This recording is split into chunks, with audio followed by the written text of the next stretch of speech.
Orit Zadikevitch and Alon Futterman with Kfar Azza Talk.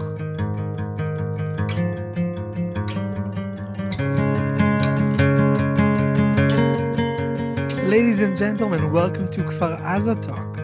I'm here with my co-host, Orit Zadikevitch. It's nice to have you here with us. Hi. It's your second episode, so welcome back to Kfar Azza Talk. And we have two wonderful guests with us here today. No. Who are you guys? Stop. So my name is Yoav Bibas, 22 years old, from the kibbutz, from Kfar Azza. And? Lior, Zadikevitch, also... Hey, you have the same family name I think as you're me. my mother. Look at That's the that. Full connection, disclosure here. Son and mother, very cute. So, Maybe you and I are going to take some time out. Need to Maybe go there's some out. family issues to resolve here. No problem. All right. It's going to be a special episode with the Zadikevitch family. Finally, I can see him because I cannot see him anywhere else. So we have to Where come is to he tell on a daily him. basis that you don't see him? He's in the kibbutz all the time. He's in Kfar Azza. So this is actually something that we planned. We wanted you to have some quality time with your mother. Oh, okay, no problem. It's So like we cut go to the away. episode and then Go out? you guys, we're gonna go come back. So welcome to both of you. Welcome to Kfar Azza Thank Talk. you. Thank you. I'll tell you what we do on this show. We talk about life, but specifically as members of Kfar Azza. And we talk to people who are friends of Kfar Azza, supporters of Kfar Azza, that listen to this show from all over the world. The idea is for those who want to be involved to have opportunities to hear about what families are going through, what individuals are going through, and specifically what young adults are going through.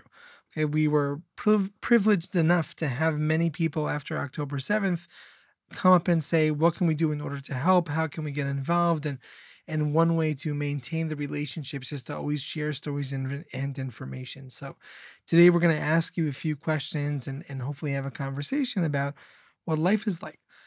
So we've been talking about the fact that most of the families from Kfar Azza have moved to Ruchama, which is a community about 20 minutes east of Kfar Azza. The families are living there in caravans or fancier caravans called caravillas. And they're going to be there until the end of 2026, a temporary living location. On the one hand, on the other hand, most people are together. Are the two of you in Ruchama? Actually, only my big sister in Ruchama now. All my family now, we are living in Be'er Yaakov. Okay. Yeah, and with my grandparents. So we live now in the center, but I'm back to Kfar Azza for 4 months. So you're ago. in Kfar Azza, Yeah, your I'm sister's back. representing the family in Ruchama, Yeah. and the rest are with your grandparents in Be'er Yaakov. Yes. Okay, and Leo, how about you? I'm also like most of the time in Kfar Azza. And when I'm not in Kfar Azza, I'm going to my girlfriend in the Oroner, kibbutz next Not by. too far away. Yeah, not too far, also 15 minutes. And when I'm not at my girlfriend, so I'm at my mother's house in Ruchama. So you can visit. Yeah, I'll come. What does it feel yeah. like when you guys visit Ruchama, either your sister or your mother, specifically because you're not there on a daily basis, but you are part of the community? Is it weird going to Ruchama? I think it's really weird because like we have like the same neighbors, same people we know for a few years, and The kibbutz is different. yeah, but it's different because it's like a different area, different, the same people we met and we knew. view. Everybody like, changed, because of the 7th. So my neighbor was very happy man, and he was a guy of talks. He's now like not talking anymore. So it's same but different. Yeah. Thank you. But you feel a sense of a home in Ruchama? You feel like you're coming home? I don't feel home in Ruchama or in Be'er Yaakov. I feel home in Kfar Azza, and my answer to your question, it's I have 3 places that I go, but my home is Kfar Azza. So Be'er Yaakov, it's not my home. Ruchama, it's not my home. It's a place. Kfar Azza, it's my home. So what would you say if someone would approach you and share a thought about how Kfar Azza is not just a place, it's also a concept? Do you agree with that? I think like 100% I agree with that.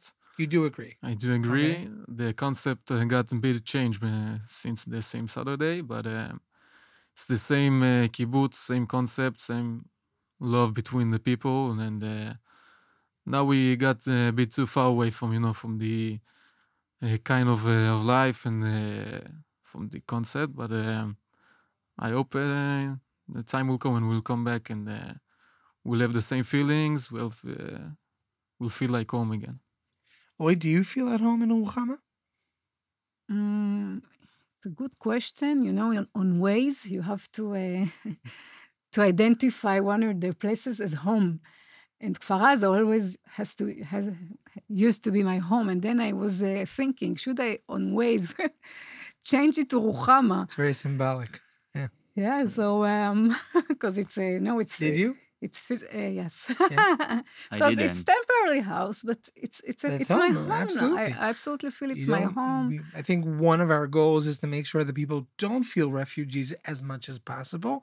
It's not going to be 100%, but to feel as less refugees as possible while they're on this journey back home, right? Mhm. We don't want people to feel like refugees. We want them to have a life. So that's maybe a good thing. Yeah. You I feel good in Ruchama.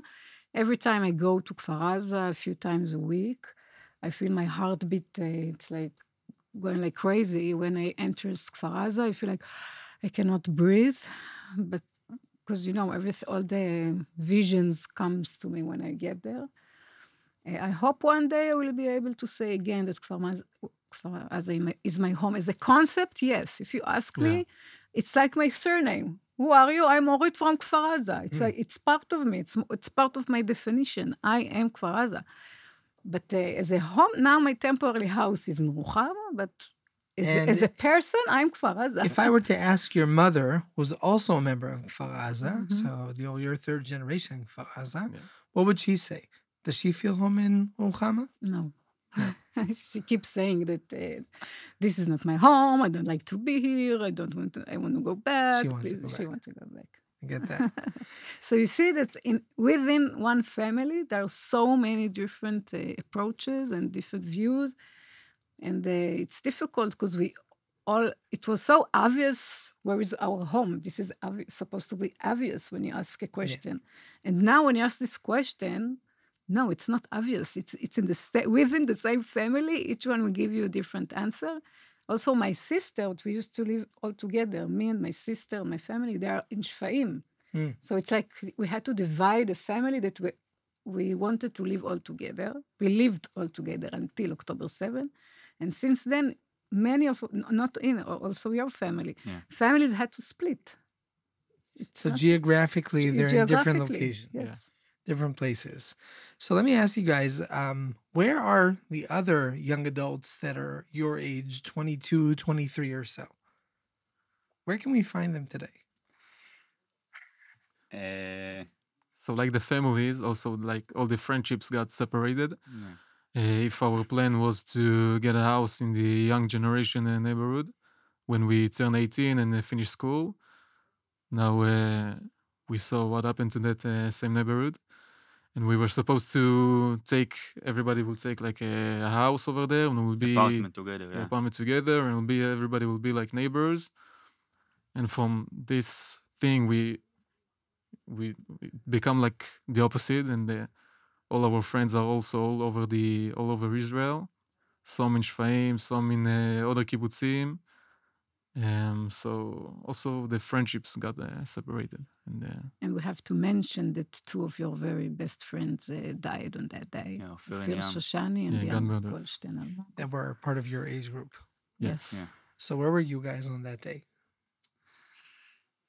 I start? Okay. So in October 6th, in Friday, I was with my ex-girlfriend. She lived in a small community near Beer Sheva, Gvood Bar. And we think to go to Kfar Aza and be there between Friday and Saturday. But our friend called me and he told me, we play poker tonight. So if you want to come and play with us poker, join. You're saved by the poker. Yeah. This is my story. Be a gambler. Poker save life. So I'm going to play poker. I back very early in in the morning in 4 a.m. It's 4 a.m. 4 a.m. Yeah, and we go to bed. We wake up 6:20 night, not from the sirens, from the noise of the phone and the bomb noise from the Gaza area. And I saw that they shoot rocket to Tel Aviv, and I remember that I told Ophir, to my ex-girlfriend, they shoot to the center. It's different. It's not usually Not the like normal this. rockets it's not the they normal, send, air quote normal, right? Yeah. Nothing normal about it. So you had a gut feeling that if the rockets are being shot to Tel Aviv, something is different. Yeah, it's different. Okay. But you had a room in the young adult neighborhood? No. So if you've been to Kfar Azza, you've been with my your parents' house. Yeah. Okay. It So also got hit very badly, but everybody survived, but it got hit. So I text a message to my parents to make sure that they're in the safe room, and my mom, she said that they're in the safe room, but the sirens don't stop. It's different. After this, we start to speak in the WhatsApp group of our group, and Iftach, he tell us that he see מצנחי רכיפה. Paraglide. Parachutes, yeah. Yeah, from Gaza, and it's like the story of ship. Every operation that was in Kfar Azza, Iftach tell us. You know that they're going to make fun of you later for saying sheep, but okay. Ifti, I love you. Continue. Yeah. Yes, it is. Zev. Means It's wolf. like wolf. Sorry, yeah. Wolf, not sheep. Involved with the ship, so it's it's Right out, wolf. Okay. Every operation, you tell us, I see terrorists, and they come to Kfar Azza, and every time, Nothing yeah, happens. nothing. In the same day, he tell us, I see the terrorist, and we tell to Ifti, no, you maybe smoke something, you drunk, it's kind of happening, and it's happening. So my mom, after the sign stop, she go outside to the backyard and she hear gunshot and Arabic behind the bush of the house. She ran back to the house, she closed the windows, she locked the doors. And my parents, they go to the safe room. And my dad, he put a locked in the safe room because it was my private room. So he put a locked. Terrorists tried to go into the house 3 times in the same day. But my mom, she's smart, she locked the door before. And my parents was in the safe room for 22 hours until the Alon, it's a special unit in IDF, they start the rescue operation in my neighborhood. And they take them out from the danger area to the gas station in the center of Kfar Azza. You know that usually on Saturday your father is going to the synagogue. But Yeah, probably because it was very Simchat early, Torah. 6:30, and he was supposed to go probably at 7. Yeah. So it's good that he didn't go to the synagogue. He wouldn't survive. It's very close to the armory, yeah. Yes. And I saw my parents in Sunday morning, and it was the first time that I see my dad cry. The first time. My dad is a big guy. It's fat, but it's a Moroccan presence. Yeah. Yeah. And it was the first time that I saw him cry. And it's Sunday afternoon. Terrorists go into the house. They go up to the roof when the house was empty. And they kill 2 soldiers from Nachal unit. So the IDF, they came with a tank to my neighborhood and they shoot a rocket to my house. Also a rocket from Gaza hit on the roof, and my house looted by civilians from Gaza. So my house now destroyed by the kibbutz to start to rebuild, and that's my story. Wow. Mr. Zadikevitch, where were you on October 7th? Okay. I was serving in the army, and I was in the middle of a commander course. It's like a 3-month of course where you do like becoming a commander. It's like a 08 I don't know, training, kind of training. And on the same Saturday, we finished like a week of navigations in the wild, and the unit took us to keep an eye, like to watch on some kind of hill in Judah and Samaria, where religious people came to pray and to be over there. Well, like it's. It's a Jewish settlement in no, the it's occupied like territories. because of the holidays they came. Simchat Torah. Yes, so when I finished my watch like on the same night between Friday and Saturday, and I went to sleep very late. And I woke up at 6:35 when the missiles shot to Tel Aviv. Unfortunately, I was born in Kfar Azza. Not unfortunately, I was born, but I was born in Kfar Azza. And unfortunately, I got used to it, to the rockets. So not like Bibas, I was like a bit waking up. I saw rockets to Tel Aviv. I said to myself, okay, everybody will go, all the family will go to the shelter. Everything is going to be all right. And I just went back to sleep. Next thing I remember, it's my commander waking me up, 7:30, telling me to open my phone, check about your family, because there is terrorists all over the Otef Gaza, all over the Gaza envelope. So I got into my phone where I have like application of iPhone, which I can see where everybody is, like where is my brother and sisters and my father, and I called my mom and I called everybody. Did anyone answer? Most of them answered. All my family answered except of my father. Then Was he alive when you called? So I got to the application and I saw it's like on the first, when I woke up, it's like it began to be like an investigation, because I got it to his location. I saw his location is next to his car, where he parked his car the day before. And I called him and he didn't answer. Then it was like 30 hours, which I need to be in Judah and Samaria on the same place, same settlement. Need to fight because there was also some shootings. And I also need to be on my phone to check out what's going on with my father. He was the only one in the kibbutz. But you saw that his location didn't change. Didn't change for a lot of hours. So after like 1 hour and a half and around 9 o'clock, I remember he had the security cameras in his house, in his entrance of the house. So I got into the security camera and I saw like a reverse recording. It's like I saw what happened in like 6:50, 15 minutes, 20 minutes after the rocket start. And I saw 3 terrorists got inside his house for a quick look. Got out after a few seconds.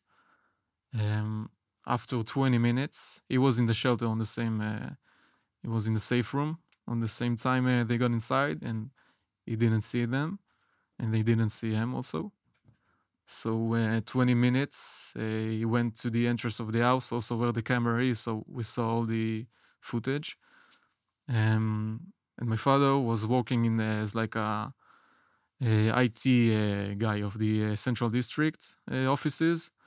And so every time we had missiles, and I remember all my family evacuate, goes to the central of Israel, and my father stays next to Kfar Azza to be in the central district. He was in charge of opening the war room, and to be in charge of the regional council. Yeah, every time of escalation, I was with the kids, and Omer is going to open the war room because he was in charge of everything. On the same morning, all the internet, all the communication fell down by the Hamas or by the IDF, I don't know.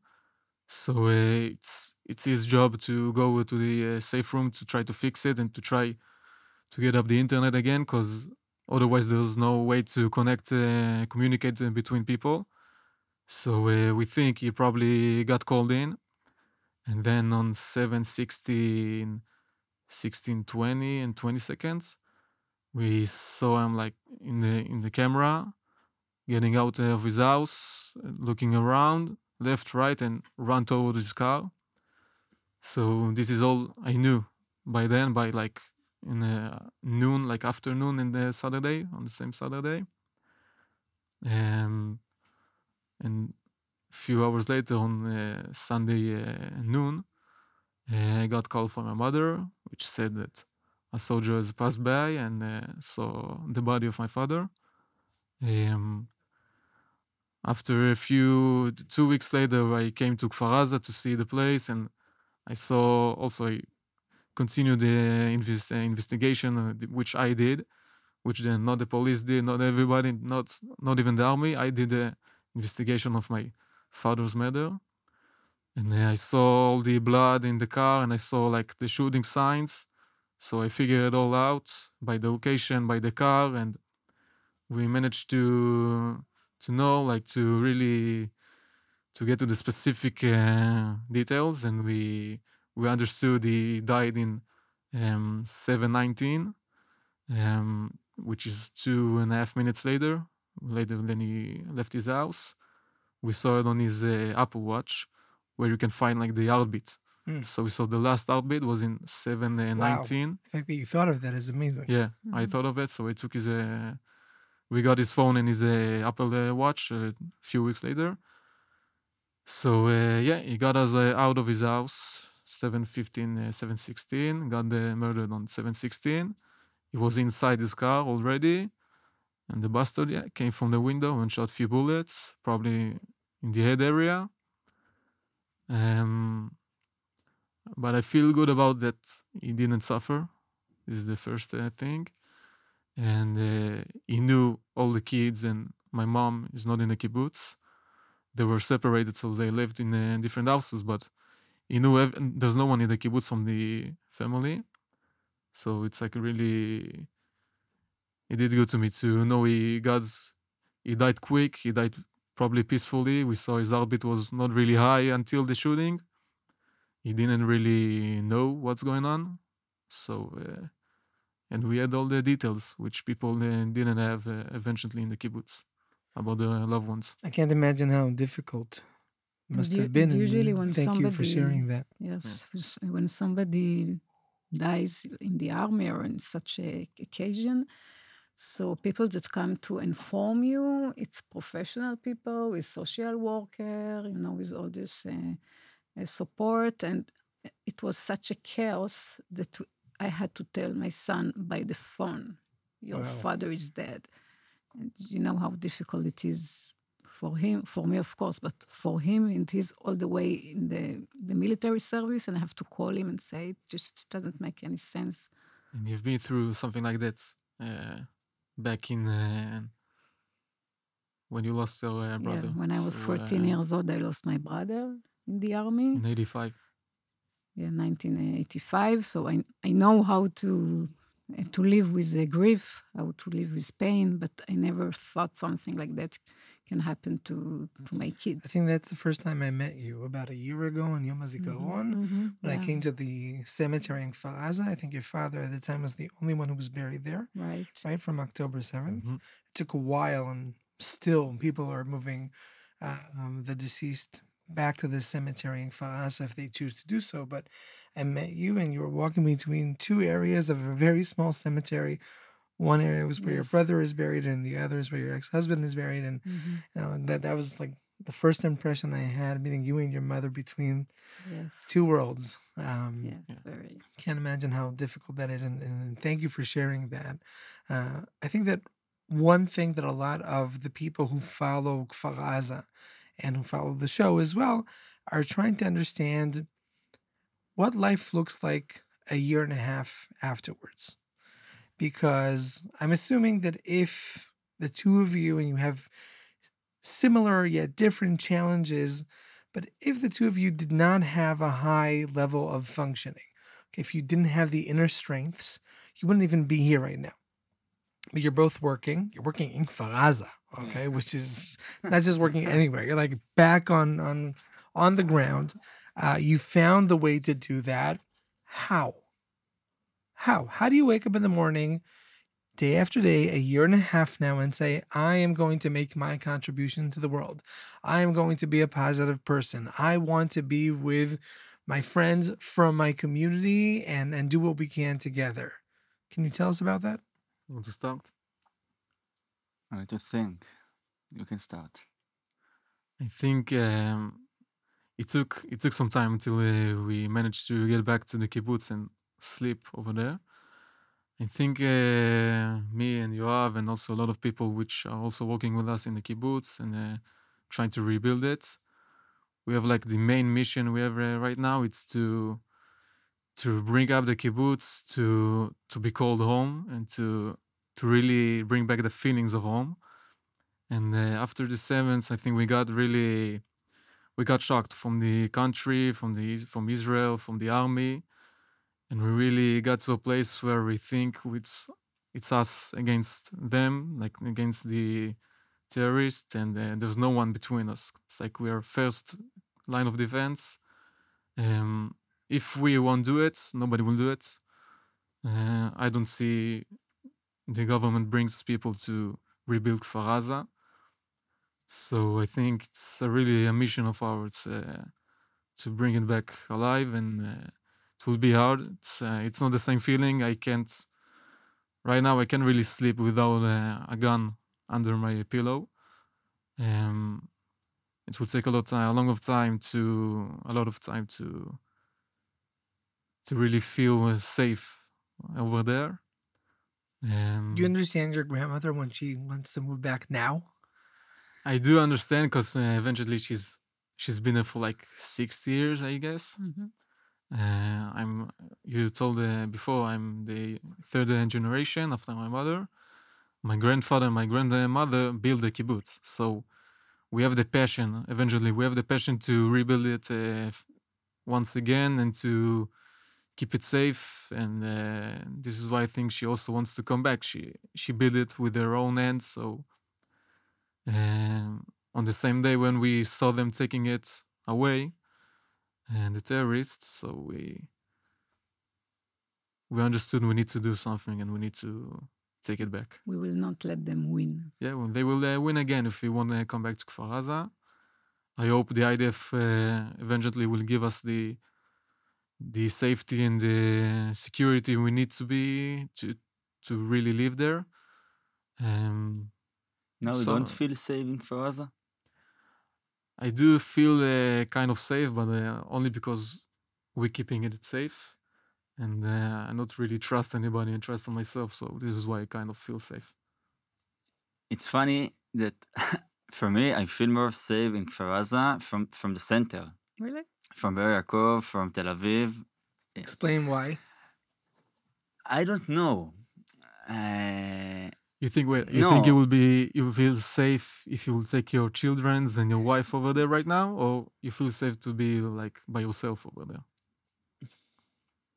For now, for the point of my life, it's the safe place it's ever, and I don't know why.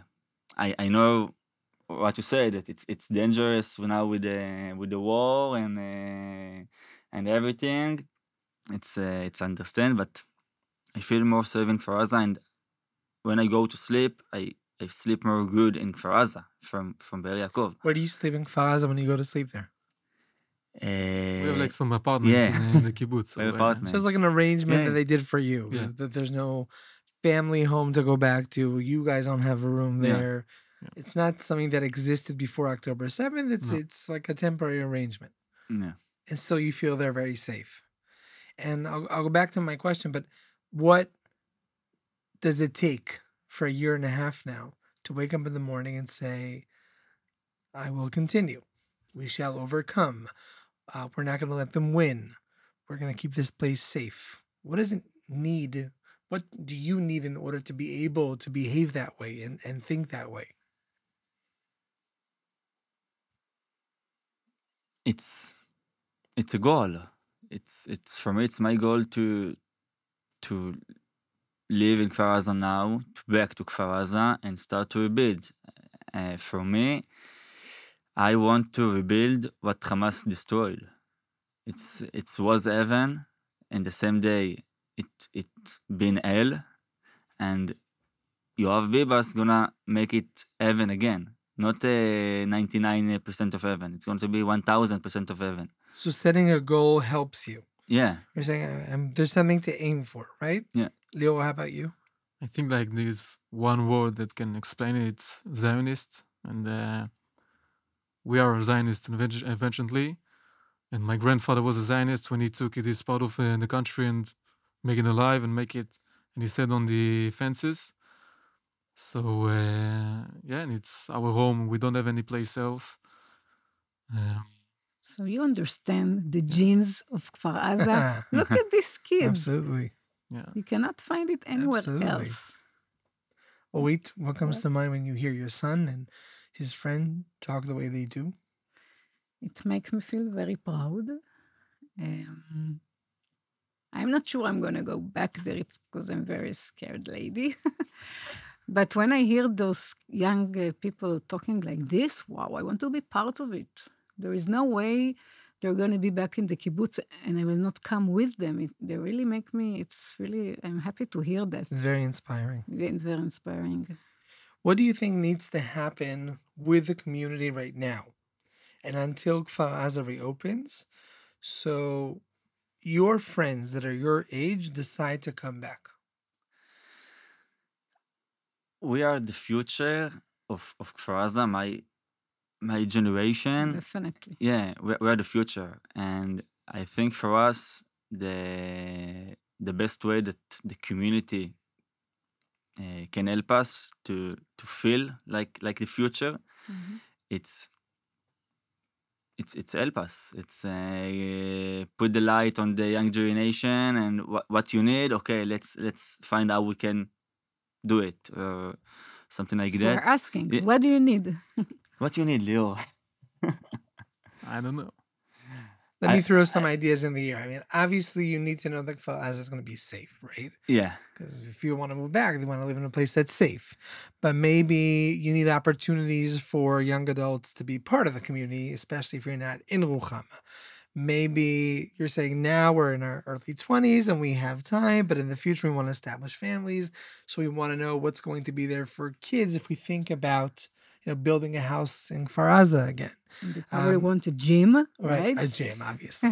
But what are the things, and there's no wrong answer. Okay, any answer is a good answer. But what do you think needs to happen with the community, with the people, and with the place, so you and your friends would want to be part of it? Now, all the power of the young generation, it's go to Gali and Ziv Berman. It's Gali and Ziv Berman's the twins that kidnapped from the young neighborhood, and I think that my generation, we have the power now to fight for all the community, for בשביל מטעם כולם. On behalf of everyone. Yeah, because we have the power, we have the time, we don't have family, so we can do better from the משאר הקהילה. Rest of the community, and all the community help us and they support, but the voice of Gali and Zivi, it came from the young generation, from the friends. Very important point. Lior, what do you think? What needs to happen so you and your friends and your siblings want to be a part of it in the future? I think it's like a really hard question to ask right now, because I think no one really knows what's going to happen. Like you have said, I think the main goal right now, no, I don't think I know the main goal right now, it's Gali and Zivi and all the other hostages. I think in our mindsets, until they want to come back, we won't know what we're going to do. I think everybody's really thinking about them and really thinking about bringing them back. For now, what can we do? We go to the rally. The rallies, the demonstrations, which, by the way, are taking place all over the world. And this is a great opportunity to encourage people who are listening to us, regardless of where you are, get involved. go to a demonstration in your community, in It's your really city, helping, in yeah. your town, raise awareness. Don't let this matter be, something that people overlook. Mhm. Be in their faces. Make sure that it's still relevant, because we've got 59 people that are still in captivity. Yeah. And 2 of them are from this community, and we need everybody home. Yeah, when we see people outside of the country go to the demonstrations and really, it's really helping us, 'cause it's showing us some hope, and we need this. So back to your question, I think it depends on. We're fighting for to come back, for them to come back, and after it, I think we need to right now to like preserve the kibbutz and to rebuild it, and we need the people of the kibbutz to try to work on themselves and to see whatever they want to do, if it's to continue to other place, if it's come back to the kibbutz. And I think eventually when the time comes, it will combine together, and the kibbutz will be ready, and the people who wants to come back will be ready to come back. And I think this is the way right now to do it. Thank you. Orit, do you want to try the lightning round of questions with Okay. our 2 friends here? We You're have ready, Your son. you're ready for a quiz, but it has to be very quick answer. So the lightning round. We have to be Okay. very quick here. Okay. Okay. Question, Like we'll hear 60 your seconds answer. with Liel, with Liel okay. Peretz. Exactly. Liel. Liel Peretz. It's a football player. Hey, Mr. Sheep. Sheep. Oh. I'm telling you, that's It's going another to be the best another outcome of funny this story. episode. The sheep. This is our Sheep. next generation. It's sheep. So what is the first word that comes to your mind when I'm saying Kfar Aza? Home. Ooh, both of you said home. Amazing. Here's the recap that we need for social media after this episode. Yeah. If I will not live in Kfar Aza, I will live in... Nowhere. Okay, no way. Only Kfar Azza. Only Kfar Aza. Or maybe LA. You just ruined it. LA.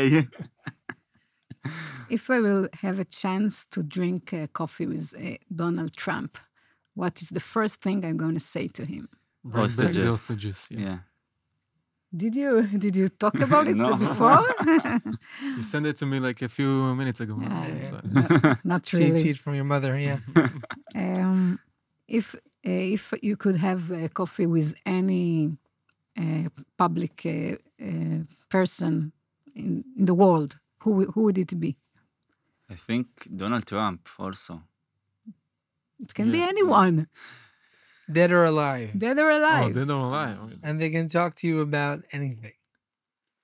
They might have more questions for you than you will for them because of what you went through, but who would it be?